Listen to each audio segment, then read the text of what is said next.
Србија не верува дека постои опција Македонија да не го екстрадира поранешниот припадник на ослободителната војска на Косово Томор Морина, кој се наоѓа во притворот во Шутка. Подпредседателот на српската влада и министер за внатрешни работи Небојша Стефановиќ вели дека премиерот Заев се обврзал дека ќе го почитува меѓународното право, а под тоа вели се подразбира само екстрадиција на Морина во Србија и ништо друго. Не верувам дека може да се случи Морина да не биде екстрадиран.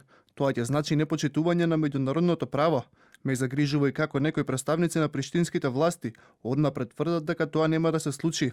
Тоа би значило дека биле во дослуг со некои од правосудните органи на Северна Македонија и не можам да замислам дека Северна Македонија себе си би си го дозволила тоа.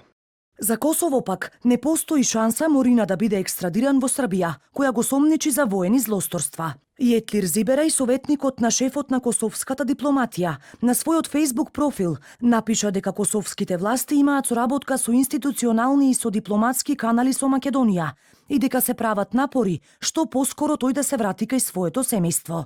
Ослободување на Морина побара и дел од албанските партии во земјава, како и вице-премиерот Бујар Османи, кој рече дека барањето на Србија за екстрадиција е безпредметно, бидејќи тој бил косовски државјанин.